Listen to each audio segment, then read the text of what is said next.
இருக்கலாமே, என்ன இருந்தா நல்லா இருக்கும்? எங்களுக்கு சின்ன பாக்குறேன். இது தளபதி எது கொடுத்தாலும் சரிங்க. எனக்கு ஃபுட்பால் கொடுப்பாரு விஜய் என்ன. ஃபுட்பால் எதுக்குன்னா எதிரிகளை விதிச்சு விரட்டுவோம்.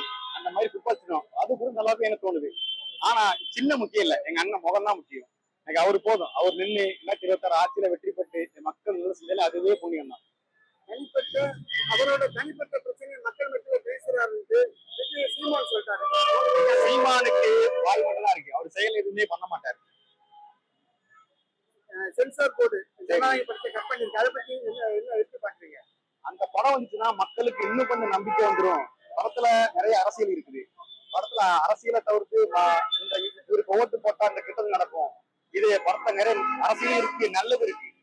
இதெல்லாம் பார்த்து மக்கள் இன்னும் கொஞ்சம் நல்லதாகி ஸ்டாலின் இன்னும் கொஞ்சம் வெறுத்து படத்தை பார்த்து விஜய்க்கு ஓட்டு போட்டுருவாங்களோ அப்படி நம்பிக்கையிலே படத்தை வெளியிடாம இருந்திருக்காங்க. படத்தை நிறைய பார்த்துட்டாங்க, ஸ்டாலின் படத்தை பார்த்துட்டாங்க, விஜய் படத்தை பார்த்துட்டாங்க.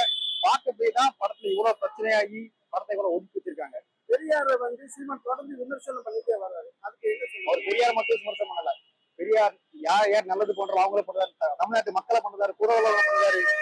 எல்லாத்துக்கும் காரணம் டாக்டர் துரைமுருகன். உனக்கு இருக்கு ப்ரோ, உனக்கு துரைமுருகன் கண்ணை பற்றாத, உனக்கு இருக்கு. உனக்கு உங்க உள்ள கொள்கை தலைவர் 5 பேர்ல உங்களுக்கு யார் ரொம்ப பிடிக்கும்? கொள்கை தலைவர் அஞ்சலியம்மாள் ரொம்ப பிடிக்கும். வேலுநாச்சியார், இசைக்கிராத்தன் பேரு. இதேனா நீதானா வரணும். நன்றிண்ணா.